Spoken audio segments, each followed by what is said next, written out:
Hello students, welcome to सरकारीफॉर्म.com YouTube channel. Students, इस channel पर हम मैथ्स पार्ट वाइज करवा रहे हैं और रीजनिंग पार्ट वाइज करवा रहे हैं। अगर आपने चैनल को अब तक सब्सक्राइब नहीं किया है तो सब्सक्राइब कीजिए। तो क्वेश्चन नंबर 1 है हमारा, किसी पार्टी में 120 सदस्य हैं, इनमें 2/3 पुरुष व शेष महिलाएं हैं। 12 महिला सदस्यों के सिवा सभी सदस्य विवाहित हैं। इस क्लब में कितनी विवाहित महिला सदस्य? तो बहुत ही सिंपल क्वेश्चन है, बस एक बार आपको समझना होगा सही से कि क्वेश्चन में क्या क्या आ रहा है, तो उसके बाद आप तुरंत ही सॉल्व कर दोगे। तो चलिए एक बार फिर से पढ़ते हैं क्वेश्चन में क्या क्या आ रहा है। एक पार्टी है, ठीक है, उस पार्टी में टोटल 120 सदस्य हैं, मतलब 120 लोग हैं। अब उसमें से 2/3 पुरुष हैं, मतलब 2/3 के क्या हैं, मेल हैं, पुरुष हैं, और जो बच गए वो महिलाएं हैं। तो 120 का हम 2/3 निकाल लेंगे। 2/3 मतलब 2/3, दो मतलब 2/3 से मल्टीप्लाई कर देंगे। 3 चौक 12 और 0 40 दूनी 80। तो 80 क्या हो गए उसमें, 120 में से 80 क्या है, पुरुष हैं।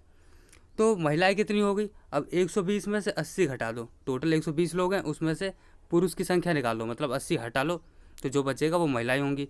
तो 12 में से 8 गए 4, तो 40 क्या हो गई, महिलाएं हो गई हमारे पास।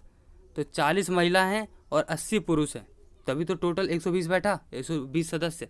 अब और क्या कह रहा है इसमें, 12 महिला सदस्यों के सिवाय, अब जितनी भी महिला हैं उसमें से 12 महिला ऐसी हैं सदस्य विवाहित हैं, मतलब 12 को छोड़कर जितने भी सदस्य बचे वो सब विवाहित हैं। तो 12 महिला ऐसी है जो विवाहित नहीं है। तो अब हमें क्या बताना है, कितनी विवाहित महिला सदस्य हैं।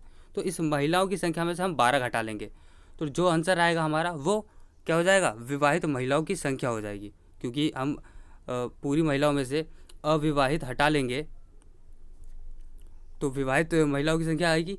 तो 40 में से 12 गया तो 28 बचेगा घटा करके। तो 28 कौन से ऑप्शन में है, ऑप्शन नंबर ए में। तो ऑप्शन नंबर ए हमारा सही है। तो टोटल 28 महिला ऐसी हैं जो विवाहित है।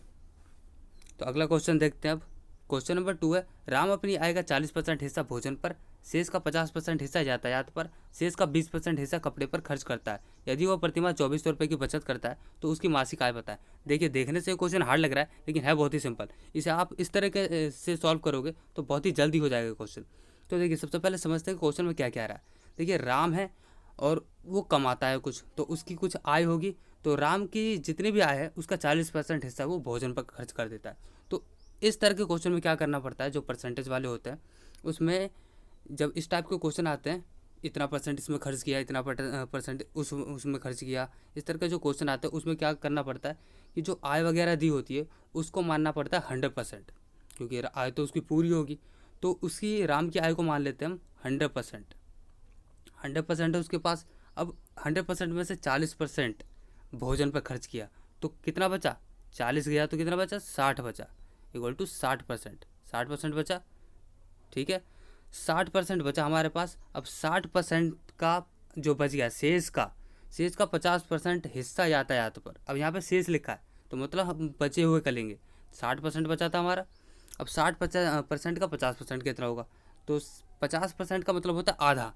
तो 60% का आधा कितना हुआ, 30%, ठीक है, 30% हुआ। तो 30, ये जो 30% है वो यातायात पर खर्च कर दिया उसने, मतलब गाड़ी वगैरह पे। अब कितना बचा, अब देखो शेष का 20%। अब कितना बचा, शेष कितना बचा, 60 में से 30 गए तो 30 ही बचेगा। तो अब बचा उसके पास 30%, ठीक है। अब 30% बचा उसके पास, तो 30% का 20% हिस्सा कपड़े पर खर्च किया। अब 30 का 20% कैसे निकालेंगे, तो 20/100 कर देंगे।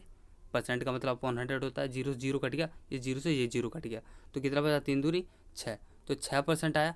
मतलब 6% टोटल आय का वो खर्च कर देता है, किस पे, कपड़े पे खर्च कर देता है।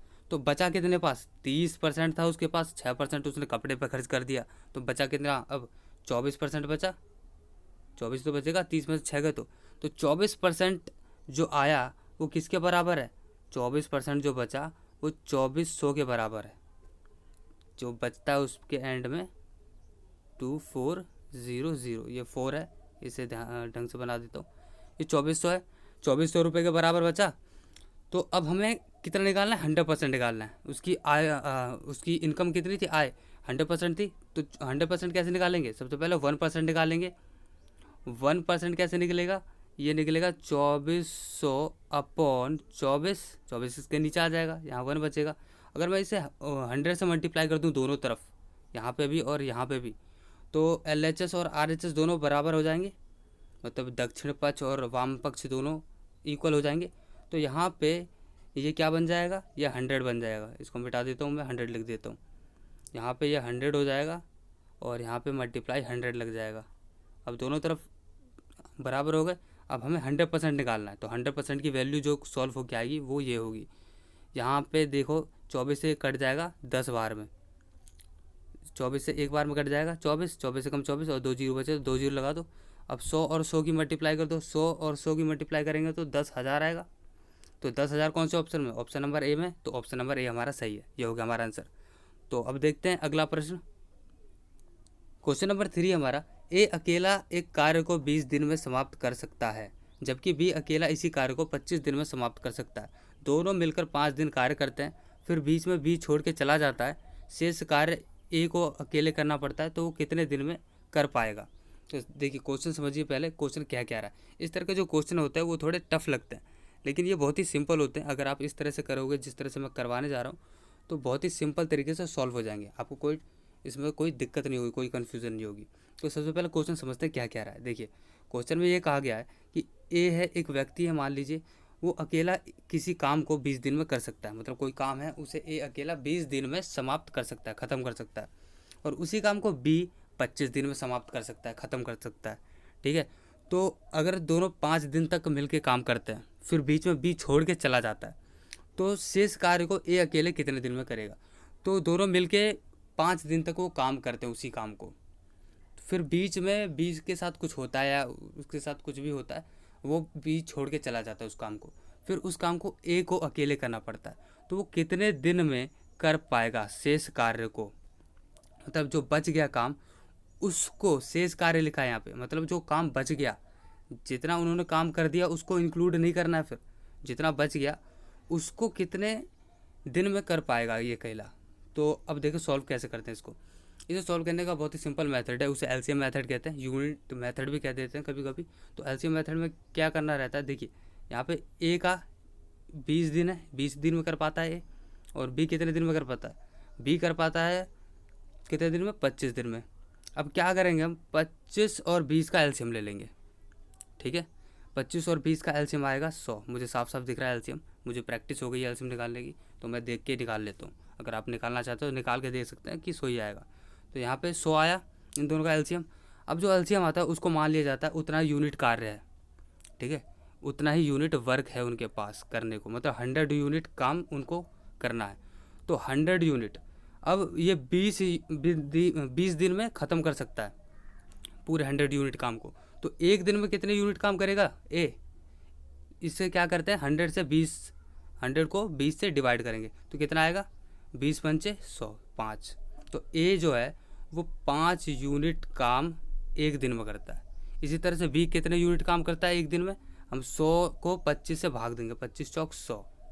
तो बी जो एक दिन में करता है काम वो 4 यूनिट करता है, 4 यूनिट करेगा जब भी तो वो 25 दिन में ख़त्म कर पाएगा पूरे 100 यूनिट।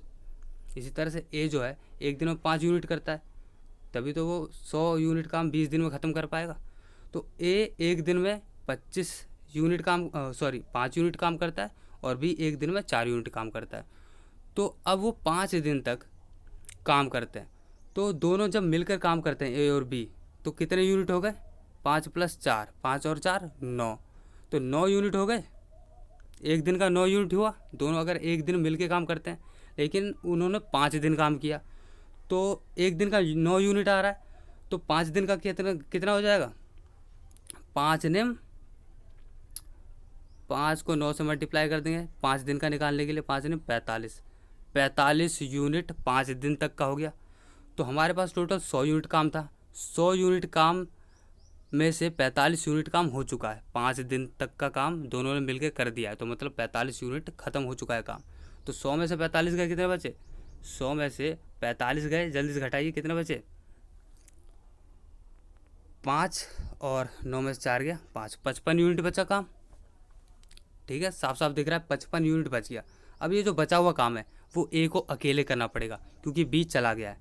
तो 55 यूनिट काम कितने दिन में करेगा वो अकेला ए।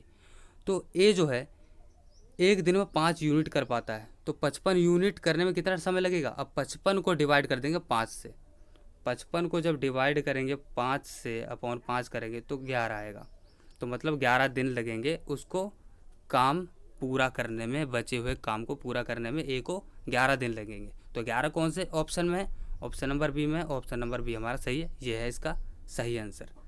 तो चलिए देखते हैं अब अगला प्रश्न। क्वेश्चन नंबर 4 है हमारा।